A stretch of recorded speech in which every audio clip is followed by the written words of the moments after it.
Okay, so today on the SVO, as you can see, we're working in the rear end. Dad's getting the sway bar off now. I don't know if you can see. And for Christmas, he was able to locate a 8.8. This came out of an Auto Turbocoupe. It was an 87. Well, it doesn't matter. 87, 88 is the same. And what's nice is it has the 373 gears already installed with a traction lock behind a 2.3 turbo that made 145 horse. So we inspected everything. It looks really good. All the gears are nice. The traction lock seems like it's in good shape. Put new axle seals and bearings in it. New upper control arm bushings. Pinion seal. And pinion seal, a new pinion nut. So we're just getting started. I'm gonna get the cover off here pretty quick. And then while we have all the control arms and everything off, I went ahead and got some torque box reinforcements, uppers and lowers. It'll be easy to do it with everything out. And then... Easy? Whoa, that's a relative word. If you ever watch Top Gear. Emphasis on easy. I'm gonna be doing that part, so we'll see how that works out. And then also, he had some of these HP Motorsports upper control arms that were off his old car. That we didn't put on there initially because the Heim joints were wasted. Got some new Heim joints, so we'll put those in too. The Megabite Juniors. Oh yeah. He also has the matching set of lower control arms. That are already on the vehicle. Yeah, they're already on the car. With the integrated brackets and everything. The lift brackets. Yeah, these things are really nice. These things are what, like 15 years old or so? And They're off my SN95 Mustang. Yeah, I think I have a video or two of that car on my channel. But we're gonna get going. No more dilly-dallying. Okay, so we're hour and a half into it. And we have the old rear end out. As you can see, a little crusty. Had to get the cover off to get the axles out. And then here's the 8.8. I don't know if you can tell in the video, but maybe look where the upper control arms mount. You can see how large the differential is with the 7.8. You see how much bigger that rear end is. Everybody that knows anything about these cars knows that the 8.8 is far superior. It's just, I was waiting until I could find the right rear end because it's nice to be able to just bolt another one in and not have to do a gear swap. So 373s and then 373s. And since we got everything out now, just take out the bolts for the upper control arms to replace those with the other HP Motorsports ones, and then do the torque box reinforcements. So we'll keep on going. All right, so we are almost ready to put the 8.8 in there.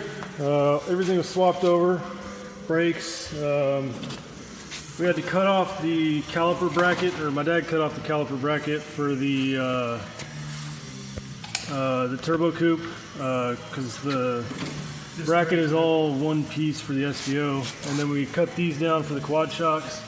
Drill the hole when it's up there, make sure we get it correct. These are the SVO axles, so that works. And then you can definitely see a difference between the 8.8 and the 7.5, and then kind of right next to each other. It's quite a big difference. Ring gears bigger, spider gears bigger. Yeah. Apparently, spider gears like to go to kerblamo on these things. So, also ended up getting the brackets in for the upper control arm reinforcements.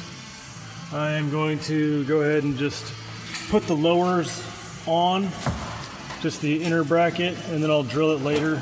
We just want to get the rear end back in. For those of you wondering, after taking a good look at this, I'm not exactly sure how these reinforce the upper bracket. It's a major pain in the ass to put in. But after looking at the lowers, I can see how that can make a big difference. So we're gonna get this buttoned up and continue it in a few. All right, so everything is in. We took a look quad shocks just stayed off. When you have good control arms with poly mounts and everything, you don't need it because quad shocks were for wheel hop. You can see obviously the Megabite Junior lowers, everything's all buttoned up. The uppers with their hind joints and everything, hind joints are all straight, so they're not going to be in a bind. And then got it full of fluid. Everything went back together just fine. Like I was saying, those upper, they're the upper Torx box reinforcements were a pain in the ass, but did the lowers. I just put the brackets in for the lowers. I don't know if you can really see that. And then all I'm going to do is just drill those out at home and do that some other time because it's going to be pretty easy now. And yeah, got an 8.8, and I should not end up blowing this thing up. So just throw the tires on it and should be all done. Wait for the rain to... All right, so made it back to the homestead. It's about 50 miles from my parents' place and where we put the axle in. As you can see, car made it here, even with Doggy in there. So what Dad was saying at the end of that last little part of the video, weather clears up, take this into the track. It is pretty much ready to go. The only thing I have to do some minor retuning just because I found that the exhaust flange on the downpipe had kind of loosened up a little bit, so it kind of screwed up the tune a little when I was doing tuning with it loose. By all means, it's still safe to drive. I mean, I just drove it 50 miles back home, but yeah, this thing's pretty well set now. A lot of work over this last winter. Obviously a big thanks to my dad for today. Took us like 6.5 hours to put this thing in.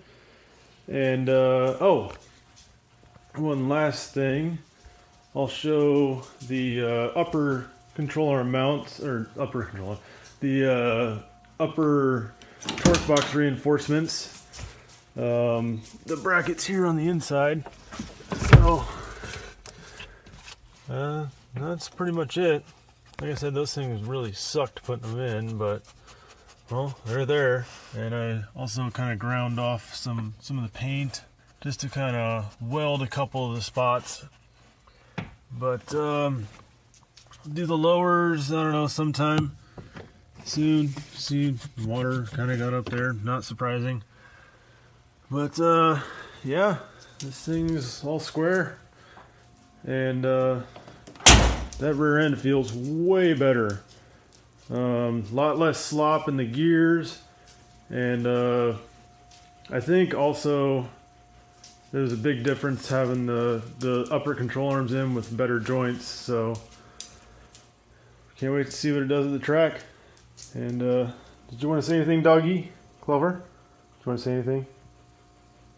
No? Just wag your tail? Okay. We say we get dinner ready for Ma.